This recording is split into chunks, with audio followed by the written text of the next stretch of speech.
বিনা পয়সায় মজা লুটতে ভিড় জমলো মানুষের। আগ্রহী কৌতূহলী দৃষ্টিগুলো যেন কাঁটার মতন বিঁধল করবীর শরীরে। হিরণের চোখের সাদা অংশটুকু ততক্ষণে লাল রং ধারণ করেছে।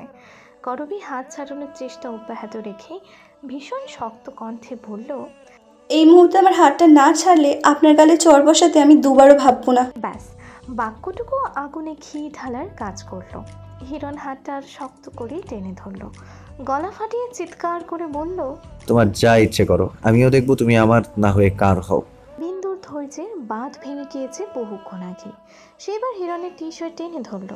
মেয়েটার চোখে জলে টলমল করছে। কোনো রকমে অস্ফুট স্বরে বলল, ছাইরা দেন আপারে। আপনি কোন সাহসে আপার ইজ্জত নিয়ে টান দিছেন কন? আপনি কি অমানুষ হইছেন? এই আপনারে আমি এত ভালোবাসলাম। হিরণের সামগ্রিক রাগ এবার যেন লেলিহান দাবানলের মতো ভয়ঙ্কর হয়ে উঠল। তার পৌরুষালী শক্ত হাতের চটটা গিয়ে পড়ল বিন্দুর ডান গালে। বিন্দুর যেন সমগ্র পৃথিবী ঝনঝন করে উঠল। হতভম্বতার গাঢ় বাতাস ছুঁয়ে গেল পুরো জনস্রোতকে। বাদ গেল না করবীও। হিরণ মুখ ঝামটি মেরে বলে উঠল, কে বলেছে তোকে ভালোবাসতে? আমি বলেছি? আমি কাপুরুষ হলে তুই কি ভালো মানুষ? তুইও তো নির্লজ্জ বেহায়া মেয়ে মানুষ। তাই তো আমি না করা সত্ত্বেও আমার পেছনে পড়ে থাকিস। বিন্দু যেন মুহূর্তেই ভাষাহারা হয়ে গেল। ভালোবেসেছে বলে আজ এমনভাবে কলঙ্কিত হতে হলো? এই দাম দিল ভালোবাসা তাকে, এই দাম! আজ আমেনা খালা বাড়ি ফিরেছিলেন সন্ধ্যার আগেই। ঘরে বসে তিনি রান্না করছিলেন, কিন্তু মহল্লার হইচইয়ের ভারী শব্দ তার কানে এসেও বাড়ি খায়, যার ফলস্বরূপ তিনি নিচে ছুটে এসেছিলেন। কিন্তু নিচে এসে এমন দৃশ্য দেখতে হবে তিনি ভাবতেই পারেননি। ভরা বাজারে সম্মানহানির এহেন দৃশ্য ওনার মাথা নত করে ফেলেছিল। হয়তো ওনারা গরিব, কিন্তু তাই বলে ভরা মানুষের ভিড়ে তার মেয়ে এমনভাবে মার খাবে একটা যুবক ছেলের হাতে? ছি, এমন দৃশ্য দেখার আগে সে অন্ধ হলো না কেন? ঝামেলার মোড় এবার বিশ্রীভাবে ঘুরে গেল। আমেনা খালা গিয়ে বিন্দুর চুলের মুঠি টেনে ধরলেন, সাথে ক্ষমা চাইলেন হিরণের কাছে। করবী আমেনা খালাকে বোঝানোর জন্য বলল, বিন্দুকে ছাড়েন খালা, ও কিছু করেনি, ওর দোষ নেই। ওর দোষ নাই? কেডা কইছে? ওর অবশ্যই দোষ আছে। ওর সবচেয়ে বড় দোষ এই তোমার মতন অপসরার লগে মিশছে। আজকা না ও তোমার লগে মিশতো, আর না ভরা বাজারে ওরে মার খাইতে হইতো। মা, যেমন মানুষের লগে মিশবি হেমনই তো হইব। মানুষ তোরে রাস্তার মাইয়া বানাইয়া দিল। আমিনা খালার প্রথম কথাগুলো যতটা না করবীকে আঘাত করলো, তার পরের কথাগুলো তার চেয়ে দ্বিগুণ অপমানে আচ্ছাদিত করলো তাকে। ভিড়ের মাঝে দু চার মহিলা সহমেদ পোষণ করলে আর একটু বাজে ইঙ্গিতে পড়ল, হ হ, ফুতুইম্মার আম্মা ঠিকই কইছেন। বিন্দুর বয়স হইল কম, ওই কি এত কিছু বোঝে? এই মাইয়া হইল শেয়ানা, এত বয়স হইল অহনো বিয়া না কইরা ঘুরে। কিছু কইলেই কেমনে দাঁত কিরমির কইরা জবাব দেয়। মা নাই ঘরে, বাপ একটা ল্যাংরা ঘরবন্দি, মাইয়া নাকি সংসার চালায়। কোনো জায়গায় কোনো আকাম কইরা সংসার চালায় আল্লাহ মালুম। আমরা লাগে কিছু বুঝি না। আর হিরণ পোলারা তো সারাক্ষণ মহল্লাতেই থাকে, কই কখনো তো কোনো মাইয়ার লগে এমন করতে দেখি নাই। ওর লগেই কেন করলো? নিশ্চয়ই এমন জ্বালা ধরা রূপ দিয়া ভুলাইছে। অহন তো আমাকে ঘরের বেড়া গড়েও সাবধান থাকতে হইব দেখি। এমন ঘৃণিত ইঙ্গিতপূর্ণ কথার বিপরীতে করবীর চিৎকার করতে মন চাইল। বলতে ইচ্ছে হলো অনেক কিছু, কিন্তু সে অনুভব করলো তার গলা দিয়ে কোনো কথাই আসছে না। শরীর কেবল অনবরত কাঁপছে। জীবনের প্রথম এত ঘৃণা ভরা বান ছুটে এসেছে বলেই হয়তো হজম করতে কষ্ট হচ্ছে। যেদিন বাড়িওয়ালা আব্দুলুরে ছুঁয়ে খারাপ ইঙ্গিত করেছিল, সেদিনও বোধহয় করবীর এতটা ঘৃণা ধরেনি শরীরে, আজ যতটা ধরল। একজন নারী হয়ে কিভাবে আরেকজন নারীকে এতটা অপমান করা যায়, তাই কেবল ভিতর ভিতর করবীকে ভাবিয়ে অবাক করে তুলল। সেখানে আরও হয়তো কথা বলার ছিল, কিন্তু করবী পরাজিত সৈনিকের ন্যায় এক পা দুপা টেনে কেবল বেরিয়ে এলো সব কিছু পেছনে ফেলে। করবীর মাথা শূন্য শূন্য লাগছিল। পেছন থেকে হিরণের চেঁচামেচি পাওয়া যাচ্ছিল। হয়তো উপস্থিত জনতাদের উদ্দেশ্যে সেই হিংস্রতা ছিল, কিন্তু করবীর একটিবার সাহস করে আর ঘাড় ঘুরিয়ে দেখার ইচ্ছে হলো না। তার কেবল মনে হলো ঘাড় ঘোরালেই দেখতে পাবে কতগুলো নোংরা দৃষ্টি তার চরিত্র টেনে হিঁচড়ে ছিঁড়ে ফেলার খেলায় মেতেছে। সেই এই খেলা দেখতে পারবে না, কখনোই না।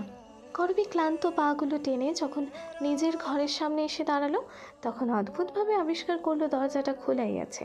করবীর মন ভীত হলো। বাবা কি কিছু আঁচ করেছেন? ভয় শঙ্কা নিয়ে সে ঘরে ঢুকতেই চিন্তার হ্রাস পেল।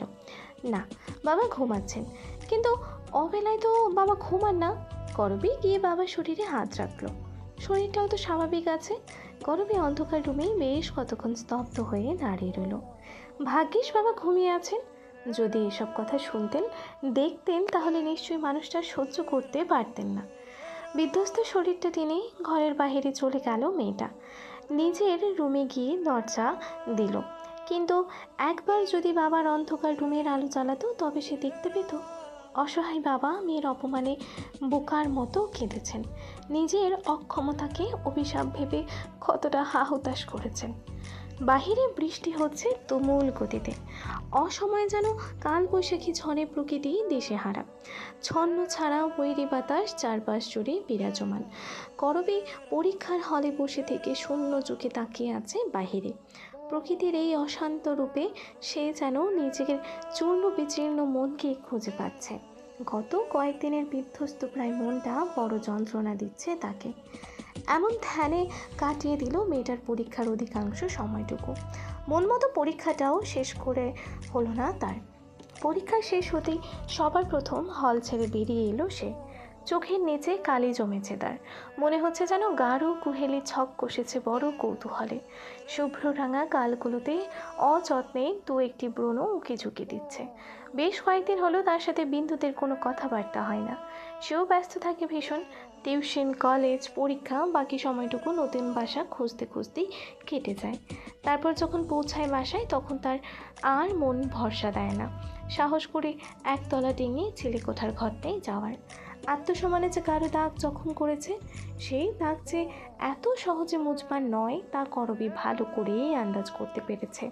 আমাকে এভাবে ইগনোর করার কারণ কি জানতে পারি? করবীর পা থেমে গেল। ঘাড় ঘুরিয়ে তাকালো কণ্ঠের মালিকটির দিকে। তার মনে হলো তার সামনে দাঁড়ানো পাঞ্জাবি পরা ছেলেটি পৃথিবীর সবচেয়ে সুদর্শন পুরুষ। তিনি দু পা এগিয়ে এলো। ভরাট তার কণ্ঠস্বর। কি ব্যাপার, কথা বলছো না যে? করবীর মুগ্ধতার ঘোর কেটে গেল। চোখের সামনে ভেসে উঠল সেদিনের রাস্তায় তার চরিত্র নিয়ে রং তামাশা খেলার দৃশ্যটি। শিউরে উঠল সে। আর কোনোভাবে এত অপমানিত হতে পারবে না সে। তাই আলকুচে কথা ঘোরানোর জন্য বলল, ব্যস্ত ভীষণ? কতটা ব্যস্ততা তা আমিও জানতে চাই। কি এমন কারণে ব্যস্ত যে আমাকে তুমি দেখেও দেখছো না? করবী উত্তর খুঁজে পেল না, কিন্তু ভেতর ভেতর তার ভালো লাগার সত্তা অবহেলায় শক্ত হয়ে গিয়েছে। বেশ অনেকক্ষণ চুপ থেকে সে স্বাভাবিক স্বরেই জবাব দিল, আপনাকে দেখতেই হবে এমন কোনো বাধ্যকতা কখনো তো আমার ছিলও না। করবীর রাশ ভারী কণ্ঠে চমকে গেল তিমির। এই প্রথম বুঝে মেয়েটা এমনভাবে কথা বলল তার সাথে। এত রূঢ়ভাষী তো কখনো ছিল না। তিমির বিস্মিত কণ্ঠে বলল, বাধ্যবাধকতা ছিল না, কিন্তু কোথাও তো একটা অদৃশ্য বাঁধন ছিল, তাই না? কই, আমার তেমন মনে হয় না। করবীর শক্ত জবাবে তিমির আহত হলো। দুহাতে করবীর ডান হাত ধরতেই করবীর ছিটকে দূরে সরে গেল। চোখের ওপর আবারও সেই দিনের দৃশ্য ভেসে উঠল।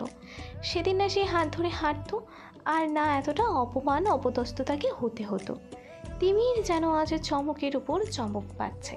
করবীর বদলে যাওয়া রূপ, টানা কিছুদিনের অবহেলা যেন তার মানতে কষ্ট হচ্ছে। মেয়েটা এত শক্ত কখনোই ছিল না। তবে কি তার এলাকায় গিয়ে যে ঘটনা শুনেছে সেটা সত্যি? মেয়েটার সাথে কেউ খারাপ আচরণ করেছে? কিন্তু তিমিরের আর জিজ্ঞেস করা হলো না। তার আগেই সব ছাত্রছাত্রীদের উপচে পড়া ভিড়ে নিজ ইচ্ছায় হারিয়ে গেল করবী। কলেজের গেটের সামনে দ্রুত পায়ে আসতেই আবারও থেমে গেল করবীর পা। আমিনা খালা দাঁড়িয়ে আছে ঝুম বৃষ্টিতে। করবী অবাক হলো এই সময়ে এখানে মানুষটাকে দেখে। একবার মনে হলো কি কথা বলবে, আরেকবার মনে ভয় হলো।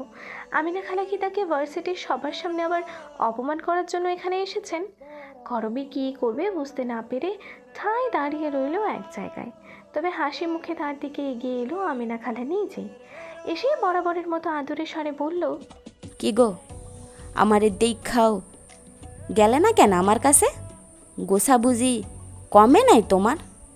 আমার ওপরে কেউ এত রাইগা থাহে ক?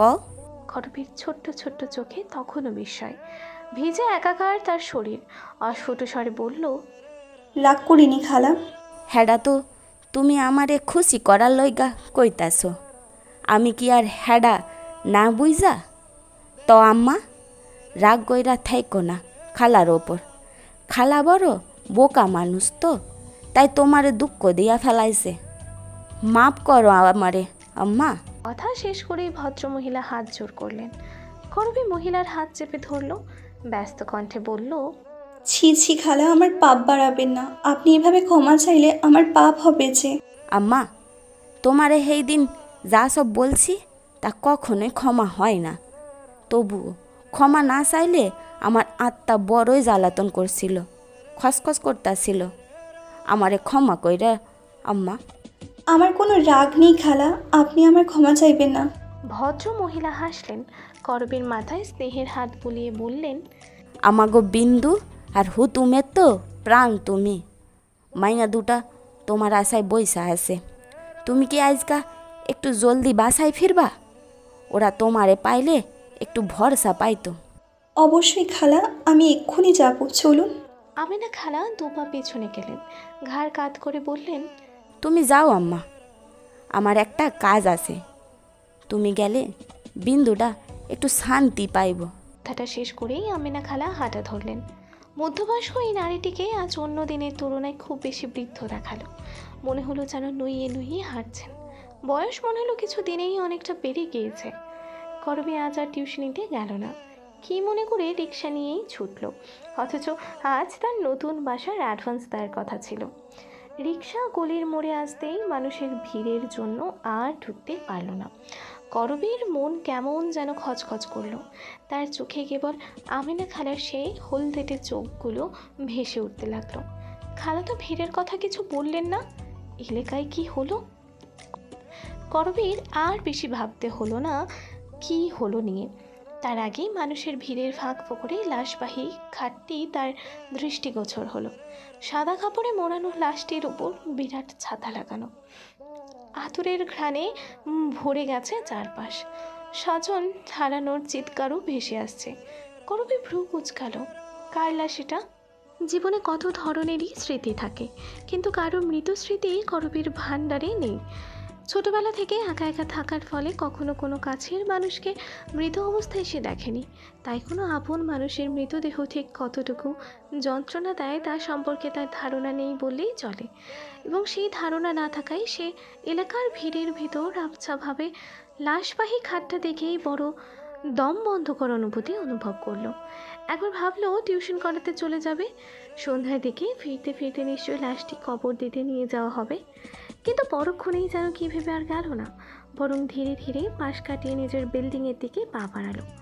আমিনা খালা তো বললেনি বিন্দু অপেক্ষা করছে। এখানে দাঁড়িয়ে থাকার চেয়ে বিন্দুর কাছে যা বেশি ভালো মনে হলো তার। কিন্তু করবীর ভাবনা অনুযায়ী পাশ কাটিয়ে শেষমেশ আর যেতে পারল না। তার আগেই গগন বিদারক চিৎকারের কণ্ঠটি তার ভীষণ পরিচিত মনে হলো। থেমে গেল করবীর পা। অতঃপর দ্রুত ভিড় ঠেলে ছুটে গিয়ে দাঁড়ালো লাশটির সামনে। সাদা কাপড়ে মোড়ানো লাশটি দেখে পা কেঁপে উঠল করবীর। শরীরও যেন ঝাঁকি ওঠে কেমন করে, মাথা ঘুরিয়ে যায় কড়া আতুরের ঘ্রাণে। করবী অস্ফুট স্বরে উচ্চারণ করলো কেবল, আমিনা খালা। করবীর যেন বিশ্বাস হতে চায় না লাশটি তার আমিনা খালার। কই, একটু আগেই তো সে আমিনা খালার সাথে কথা বলল। আমিনা খালা তাকে কতই না আদর করলেন। ওর কি মতিভ্রম হচ্ছে? ভুল দেখছে কে? তাহলে আধ ঘন্টা আগেও যে মানুষটার চোখের সামনে দেখলো সে মানুষটা কিভাবে লাশ হবে? এটা কি আদৌ সম্ভব? করবীর ভাবনার মাঝে কেউ একজন ছুটে এসে আকস্মিক জড়িয়ে ধরল তাকে। করবীর ভাবনা ছুটল। বিস্ফোরিত নয়ন যুগল মেঘে সে বুকের মাঝে থাকা মানুষটার দিকে চাইল। বিন্দু মেয়েটা চাপতে ধরেছে তাকে, কেমন হাউ মাউ করে কাঁদছে মেয়েটা। করবীর মায়া হলো, হাত রাখলো বিন্দুর মাথায়। অবাকে ছায়া কণ্ঠে ধরে রেখে উদাস কণ্ঠে শুধালো। খালার কি হয়েছিল, কিভাবে হলো? বিন্দুর কাঁদতে কাঁদতে দম বন্ধের উপক্রম হলো। ও উত্তেজিত কণ্ঠে বলল, জানি না আপা, জানি না। কাল রাতেও দেখলাম সুস্থ আছে, কিন্তু আজ সকালে ঘুম থেকে জাগাতে গিয়া দেখি আম্মা নড়ে চড়ে না, ঠান্ডা হয়ে আছে তার শরীর। আমার আম্মা আমারে ফাঁকি দিল আপা, আমার আম্মা আমারে একলা কইরা দিতে পারলো? করবের ভীষণ কান্না এলো, বাঁধ ভাঙা কান্না। যতদিন যাবৎ চেনে আমেনা খালাকে, মহিলা রাগে কিন্তু ভীষণ ভালো। করবে মায়ের আদর চিনত না, আমেনা খালা শিখিয়েছিল সে আদর। অথচ সেই মানুষটা কি না নেই? তাও কিছুক্ষণ আগেও যে মানুষটার সাথে তার এত কথা হলো। বিন্দুর কান্নার দাপট বাড়ল, কাঁদতে কাঁদতে কত কথা বলল। কোন গরমে বিন্দু গ্রামের এক বাড়ি থেকে আম চুরি করেছিল বিধায় তার আম্মা তার হয়ে ঝগড়া করেছিল। কোন শীতে বিন্দুর ভীষণ জ্বর হয়েছিল বিধায় আম্মা সেই ভোরের কুয়াশায় খালি পায়ে হেঁটে মেয়ের নামে মানত করতে গিয়েছে শীত উপেক্ষা করে। শীত গ্রীষ্ম এর সব গল্পই বলল। গলিতে ভিড় ধীরে ধীরে কমলো। বিন্দুর আহাজারে নীরবে শুনলো করবে, আটকালো না মেয়েটাকে। ছোট হুতুমুখী ভীষণ কান্না, মৃত্যুর মতন ভারী শব্দটাও যেন বাচ্চা মেয়েটি উপলব্ধি করতে পারছিল। করবে কেবল এক ধ্যানে তাকিয়ে রইল খালার ফ্যাকাশে মুখটির দিকে। সবটাই যেন মিথ্যে মনে হচ্ছে তার। চোখের সামনে কত স্নেহের দৃশ্য ভেসে উঠল। একবার খরবের হাত পড়ে গিয়েছিল রান্না করতে গিয়ে। এই খালাই দুনিয়ায় ছোটাছুটি করেছে তাকে নিয়ে, যার জন্য খালা এক বাসার কাজও ছাড়তে হয়েছিল অতিরিক্ত বন্ধ দিয়েছে বলে। আবার কখনো কখনো খালা শুটকি ভর্তা করে করবিকে ডেকে পাঠাতেন। করবি গেলে পাঠার মাঝে ভাত মেখে করবি বিন্দু এবং হুতুমকে মুখে তুলে খাইয়ে দিতেন। আবার আদরও করে বলতেন, পাট মশা ভাত যেই মজা, তুমি না আইলে বিন্দু গড়েও খাওয়াইতে পারি না, তোমার তো এটা খুব পছন্দের। আবার কোনোদিন যদি মাছ রান্না হতো বিন্দুদের ঘরে, করবের জন্য একটা টুকরো হলেও রাখতো। সব সুন্দর স্মৃতি ভেসে উঠল চোখের ওপর। ভুল করেও কোনো খারাপ স্মৃতি আশেপাশেও এলো না। মৃত্যু কত পবিত্র, সে যাকে ছুঁয়ে যায় তার সকল খারাপ কাজই মানুষ ভুলে যায়। লাশের সামনে দাঁড়িয়ে কখনো মানুষ সে মৃত ব্যক্তি সম্পর্কে খারাপ কথা ভাবতেও পারে না। ধীরে ধীরে দিন গড়িয়ে রাত হলো। লাশ দেওয়ার মতন মানুষ বিন্দুদের এই শহরে নেই। সেই ভাবনায় যখন করবের মন ভীত হলো, ঠিক তখনই হিরণ উপস্থিত। সাদা পাঞ্জাবি পরনে তার সাথে আরও ছেলে পেলেও এসেছে। হিরণ আর চোখে চোখ রাখেনি, এসেই মাথা নিচু করে এক সাইডে দাঁড়ালো। তার সঙ্গের একটি ছেলে এসে করবিকে ডাকলো।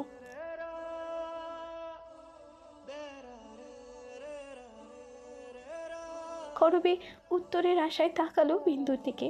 মেয়েটা কাঁদতে কাঁদতে ক্লান্ত প্রায়, চোখ মুখ ফুলে গেছে অনেক, কিন্তু কণ্ঠে তেজ। হিরণ ভাইয়ের সাহায্য লাগবো না, এই যেন এখান থেকে চইল্লা যায়। হিরণের চোখ অত্যাধিক লাল, সেই লাল আস্তরণের নিচে তুমুল অনুশোচনা গ্রাস করে আছে। করবি বুদ্ধিমতী, বিন্দুর চেয়ে তার বয়স বেশি, তার বোঝার ক্ষমতাও বেশি। হিরণের প্রতি বিন্দুর অভিমান আছে, আর তার হলো রাগ আছে। অভিমানের চেয়ে রাগের তেজ বেশি। তবুও করবি এই মুহূর্তে কোনো রকম রাগারাগিতে গেল না, বরং বিন্দুকে আগলে ধরল, ভরসা দিল, খালা শেষ কাজটা ভালোভাবে সম্পন্ন হোক বিন্দু, এখন জেদ দেখাস না। বিন্দুর অভিমানী চোখ টলমল করে উঠল, ঠোঁট ভেঙে কেঁদে বলল, এই হিরণ ভাইয়ের লাইগা আমার আম্মাই কয়টা দিন অনুশোচনায় পুইরা মরছে, প্রতিদিন খালি কইছে, বিন্দুরে মা হারা মাইয়া ডারে এমনি সবার সামনে সম্মানহানি কইরা আমি বড় পাপ করছি, আমার এই পাপের ক্ষমা হইব না। মাইয়াডা ফুলের মতন পবিত্র, কিন্তু আমার লইগা তার চরিত্র নিয়ে এলাকার মানুষ কথা কওয়ার সাহস পাইছে। আমার এই পাপ আল্লাহ ক্ষমা করব না। এসব বলে এ কটা দিন আম্মা কত অনুশোচনা করছে গো আপা। আমার আম্মা এই অনুশোচনাই তো মরল। আপা তুমি আমার আম্মাডারে মাফ কইরো। করবিও বিন্দুর কান্নায় সাথী হলো, ভেঙে আসা কণ্ঠে বলল, আমি খালারে ক্ষমা করে দিচ্ছি বিন্দু, তুই এসব বলিস না। বিন্দুকে থামিয়ে করবী অনুমতি দিল হিরণকে।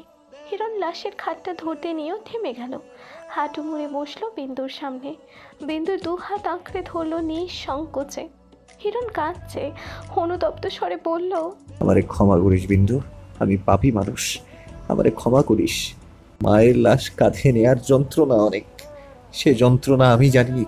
তুই কাঁদিস না বিন্দু, আমরা আছি সবাই তোর সাথে। হিরণ কথা শেষ করতেই বিন্দু স্থান কাল পাত্র বলে ধপ করে জড়িয়ে ধরল হিরণ ভাইকে। কি সে কান্না মেয়েটার! হিরণ আজ বাধা দিল না। বেশ খানিকক্ষণ কান্নার পর করবী বিন্দুকে টেনে নিল নিজের কাছে হিরণের ইশারায়। অতঃপর লাশ নিয়ে হিরণরা যাত্রা শুরু করলো। বিন্দুর কণ্ঠ যেন ছিঁড়ে যায় এমন চিৎকার করলো মেয়েটা। কাঁদলো করবীও। এক হাতে বিন্দু আর এক হাতে হুতুমকে জড়িয়ে রাখলো সে। বিন্দু সে কি আহাজারি! আম্মা, আম্মা গো, তোমারে কখনো সুখ দিতে পারি নাই। আমি তো জানি তুমি কত কষ্ট নিয়ে পৃথিবী ছাড়লা। আম্মা, আমি তোমার অক্ষম সন্তান গো। আমার জন্য গ্রাম ছাড়লা, এখন ছাড়লা পৃথিবী। আমি তোমারে এমনই অশান্তি দিলাম জীবনে। হুতুম মেয়েটা করবীর পেট ঝরিয়ে কাঁদলো। বারবার করবীকে প্রশ্ন করলো, বিন্দুর মা তো চইলা গেল, এখন আমার ঘুম না এলে কে ঘুম পাড়াইব? বাড়ির মা মানুষ মাইরা যায় কেন? আল্লাহ কি জানে না মানুষ মইরা গেলে আমাকে কষ্ট হয়? করবী সান্ত্বনার ভাষা পেল না। হিরণদের ভিড় কমতেই করবী খেয়াল করলো দূরে দাঁড়িয়ে হাসছে আমেনা খালা। পান খাওয়া দাঁত তার, কি নিখাত হাসি! 2 হাতে বিদায় নিচ্ছে, চোখ দিয়ে ইশারা করে কি যেন বলছে। করবী ফ্যাল ফ্যাল করে সেখানে তাকিয়ে রইল। ভার্সিটির সামনে দাঁড়িয়ে থাকা আমেনা খালাই তো এখানে দাঁড়িয়ে আছেন। করবী নীরবে দেখল। তার হাতেই যেন হুতুম আর বিন্দুর দায়িত্ব দিয়ে খুশি হলেন মানুষটা। করবী জানে খালাকে কেবল সেই দেখতে পাচ্ছে, কিন্তু কিভাবে তার উত্তর নেই, কারণ অত্যাধিক কিছু জিনিসের কখনো বিশ্লেষণ হয় না। সকাল হতেই চুলায় চায়ের পাত্র উঠেছে। তিমিরদের আবারও চা ছাড়া সকাল ভালো কাটে না। ড্রয়িং রুমে টিভির শব্দ শোনা যাচ্ছে। বিদিশাই টিভি অন করে রেখেছে। এটা ওর প্রত্যাহিক অভ্যাস। যখন ওর কাজ করার সময় আশেপাশে কেউ না থাকবে তখনই ও টিভি অন করে রাখে। এটা ওর মনে হয় যে ওর সাথে কেউ কথা বলছে, ও একা নয়। আজ আবারও কাজের আন্টিও আসেনি, তাই ও আরও একা হয়ে গিয়েছে। তার উপর তার শাশুড়ির বাতের ব্যথা বেড়েছে, সেজন্য ভদ্রমহিলা আর বিছানা থেকে নড়তেই পারছেন না। তার মধ্যে ওদের বাড়িতে থাকা ল্যান্ড ফোনটি বেজে উঠল। সচরাচর ল্যান্ড ফোনে তেমন কেউ কল দেয় না। আধুনিকায়নের যুগে যেখানে স্মার্টফোন ব্যবহার হয় হাতে হাতে, সেখানে ল্যান্ড ফোনেরই বা কী প্রয়োজন পড়ে? ফোনটা কেবল ঐতিহ্য ধরে রাখার জন্যই রাখা। কেমন নবাবিয়ানা প্রকাশ পায়। বিদিশা টিভির শব্দে প্রথমবার শুনতে পেল না, কিন্তু দ্বিতীয়বার ঠিকই শুনল। দ্রুত ছুটে গিয়ে রিসিভ করলো ফোনটা। তখনই অপর পাশ থেকে ভেসে এলো মেয়েলি মৃদু কণ্ঠ। হ্যালো। মেয়েলি কণ্ঠটি বড় পরিচিত ঠেকলো বিদিশার কাছে, কিন্তু ঠিক ঠাহর করতে পারল না কার কণ্ঠ। তাই সে শুধালো, কে? ভাবি বলছেন? জবাব এলো। বিদিশা এবার চমকালো। মেয়েলি কণ্ঠের অধিকারী নেই, তাহলে তাকে চেনে। বিদিশা কিয়ৎক্ষণ চুপ থেকে বলল, হ্যাঁ। ভালো আছেন ভাবি? এই তো ভালো। কে বলছেন? ঠিক চিনলাম না তো। আমি আশা করি তিমিরের। বাকি কথাটুকু সম্পূর্ণ হতে দিল না বিদিশা। মুখ চোখ শক্ত করে বলল, আপনি ভাইয়ার কেউ না, এই নাম্বারে কেন কল দিয়েছেন? বিদিশার হুট করে কণ্ঠ বদলে হয়তো অপরপক্ষ কিঞ্চিত বিস্মিত হলো। কিছুক্ষণ মৌন থেকে বলল, কেউ না তা তো জানি, আসলে কল দিয়েছিলাম ভিন্ন কারণে। সেদিন কলেজে গেছিলাম আমার ইন্টারের মার্কশিট সার্টিফিকেটগুলো আনতে। কাগজগুলো দরকার, কিন্তু কর্তৃপক্ষ হেয়ালি করছেন। আমার খুব দরকার সেগুলো। ভেবেছিলাম তিমির তো পুরনো স্টুডেন্ট, তাও আবার সেই ভার্সিটির। তিমির একটু ব্যবস্থা করে দিলে কাগজগুলো দ্রুত পেতাম। ভাইয়া এখন এই শহরে থাকে না, তাছাড়া আপনারাও তো এই শহর ছেড়ে গিয়েছিলেন, আবার এলেন কেন? ভয় পাবেন না, শহর ছেড়েছি আবার শহরে ফিরে এসেছি বলে ভাববেন না মানুষের কাছেও ফিরে আসব। শহর আমাকে ভোলেনি, তার স্মৃতিতে আজও আমি ভীষণ সতেজ, তাই তার কাছে আসতে হয়েছে। মানুষের মনের ক্ষেত্রে তা তো না, মানুষের চোখের আড়াল হলেই মনের আড়াল করে ফেলে, তাই ফিরে আসার চান্স নেই। তাছাড়া সংসার আমার শিকড় বহুদূর চলে গেছে, সেটা ছিন্ন করে আসা সম্ভব না। কিন্তু আপনার বাতাসেও এই শহর বইলে কিছু মানুষ বেঁচে থাকার দায় হয়ে যাবে, বুঝেন না এটা?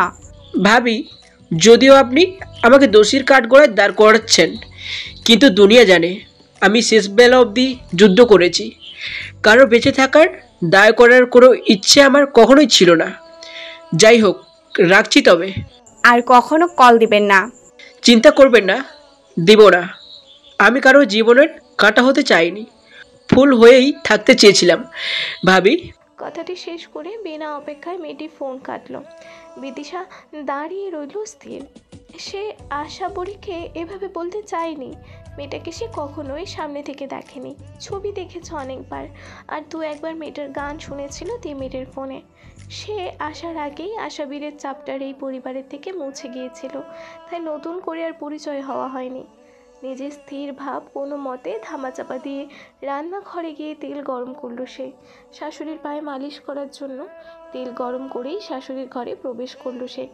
ভদ্রমহিলা তখন চোখের ওপর হাত দিয়ে শুয়ে আছেন, ঘুমিয়ে গেছে কিনা বোঝার উপায় নেই। বিদিশা শব্দবিহীন মাটিতে গিয়ে বসলো, হাত রাখলো শাশুড়ির পায়ে। ঠিক তখনই তড়াক করে উঠে বসলো তাসনিম বেগম, কণ্ঠস্বর তার গম্ভীর। কে কল করেছিল? বিদিশা ভরকালো না মোটেও, বরং নরম কণ্ঠে বলল, আশা বড়ি। তুমি তখনই কয়েকটা কড়া কথা কেন বললে না ওকে? শাশুড়ির তেজিয়ান কণ্ঠের বিপরীতে হাসলো মেয়েটা, বলল, কতটুকু কড়া কথা বলবো মা? যতটুকু কড়া কথা বলে মানুষ একজন মানুষকে ছাড়া ক্ষমতা রাখে, ততটুকু কড়া কথা আপনি তাকে বহু বছর আগেই তো বলে ফেলছিলেন। তাসনিম বেগম তার পুত্রবধূর এহেন শীতল অথচ তীক্ষ্ণ কথায় হতবম্ব হলেন। তুমিও কি আমাকে দোষ দিচ্ছ? দিশা জবাব দিল না, স্থির দৃষ্টি তার শাশুড়ির পায়ের দিকে, নরম হাতে সেখানে অবিরাম মালিশ করে যাচ্ছে। তাসনিম বেগম তখনও প্রশ্নাত্মক দৃষ্টিতে তাকিয়ে আছেন। বেশ খানিকটা সময় পর বিদিশা উত্তর দিল, আপনি সন্তানের ভালো চেয়েছিলেন, আমি জানি মা, কিন্তু কি লাভ হলো সেই ভালো চেয়ে? বড় ছেলে তো রাগ করে দেশের বাহিরেই চলে গেল, ছোট জন তো আপনার কাছে রইল, তাও যোজন যোজন দূরের হয়ে। শেষ পর্যন্ত সবার ভালো করতে গিয়ে কেমন নিষ্ঠুর করে দিলেন সম্পর্কগুলো। এই আফসোস থেকেই যাবে মা। বিদিশার কথা শেষ হতেই তাসনিম বেগম মেয়েটার হাতটা টেনে ধরলেন, আফসোস করে বললেন, আর কার সাথে কি অন্যায় করেছি আমি জানি না, তবে তোমার সাথে আমি অন্যায় করেছি, আমাকে ক্ষমা করো। বিদিশা আর কথা বলল না, তাকিয়ে রইল খুব দূরে নির্নিমেষে। সেই গ্রাম, সেই নতুন প্রেমে পড়ার ক্ষণ ভেসে ওঠে স্মৃতির পাতায়, যা আজ নিছক গল্প, দৃষ্টিটা তার মৃত। করবী নিজের হাতে হুতুমকে গোসল করিয়ে দিয়েছে আজ। হুতুমকে একটা নতুন ফ্রক পরিয়েছে, বাচ্চাটা এতেই ভীষণ খুশি। সবুজ রঙের ফ্রকটা পরে ছুটে বেড়াচ্ছে এখানে সেখানে, খেলার ছলে ভুলে গিয়েছে প্রিয় মানুষ হারানোর শোক। কিন্তু বিন্দু বাচ্চা নয়, তাই নতুন ফ্রক কিংবা কোনো বাহানায় মেয়েটার শোক ভোলানো সম্ভব হচ্ছে না। কেমন উদাস থাকে অতটুকুন মেয়েটার মন, ঝলমল করে হাসে না, হাসতে হাসতে গড়িয়ে পড়ে না তার ওপর, তবে শোকও দেখায় না আড়ম্বরপূর্ণভাবে, কেঁদে কেটে বালিশও ভেজায় না, কেবল চুপ করে থাকে। আজ করবী ভেবেছে শপিং করতে যাবে। বিন্দু শাড়ি পছন্দ, কিন্তু কখনো মেয়েটা কোনো শাড়ি পরেনি, তাই করবী ওর জন্য শাড়ি আনবে। একদিন আমেনা খালাই বলেছিলেন বিন্দুর শাড়ির প্রতি আলাদা আগ্রহ, আর বিন্দুও একদিন বলেছিল সে শাড়ি পরবে, হিরণ ভাই পাঞ্জাবি পরবে এবং দুজন ঘুরতে যাবে।